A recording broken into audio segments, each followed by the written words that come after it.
ಇವತ್ತು ನಾನು ನಮ್ಮ ಬಾಸ್ನ ಮೀಟ್ ಮಾಡಕ್ಕೆ ಹೋಗಿದ್ದೆ. ಹಾಯ್ ಹಲೋ ನಮಸ್ತೆ, welcome to Aishu Nayak mini vlog. ಇವತ್ತು ನಮ್ಮ ಕಾಲೇಜಲ್ಲಿ BBA ಡಿಪಾರ್ಟ್ಮೆಂಟ್ದು ಈವೆಂಟ್ ಇತ್ತು.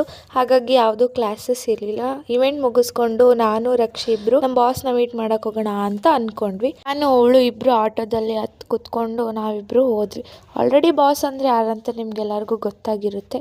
ಸ್ಯಾಟರ್ಡೆ ಆದಮೇಲೆ ಬಾಸ್ ಯಾರು ಅಂತ ಗೊತ್ತಾಗದೇ ಇರುತ್ತಾ?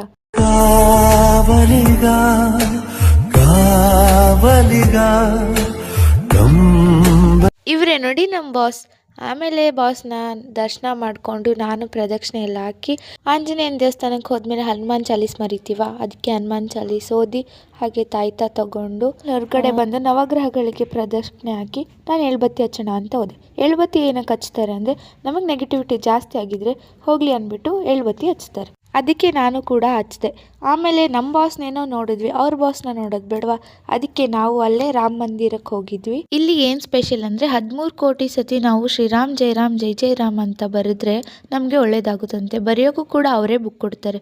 ಸೊ ಅದಕ್ಕೆ ನಾನು ಕೂಡ ಬರೆದ್ಬಿಟ್ಟೆ. ದಿನಕ್ಕೊಂದು ಪೇಜ್ ಬರೆದ್ರೆ ಸಾಕು, 13 ಕೋಟಿ 6 ತಿಂಗಳಲ್ಲೇ ಮುಗಿಸ್ಬೋದು ಅಂತ ಅಲ್ಲಿರೋ ಗುರುಜಿಗಳು ಹೇಳಿದ್ರು. ನಿಮಗೂ ಟೈಮ್ ಇತ್ತಪ್ಪ ಅಂದರೆ ನೀವು ಕೂಡ ಬರೀರಿ. ನನಗೂ ಮೈಂಡ್ ತುಂಬ ಡಿಸ್ಟರ್ಬ್ ಆಗಿತ್ತು. ಆಂಜನೇಯನ ದೇವಸ್ಥಾನಕ್ಕೆ ಬಂದ್ವಿ ಅಂದರೆ ಅದೆಲ್ಲ ಮಾಯ ಆಗೋಗುತ್ತೆ.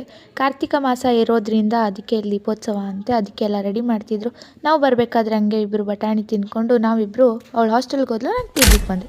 ಇದಾಗಿತ್ತು ಇವತ್ತಿನ mini vlog. Thank you for watching.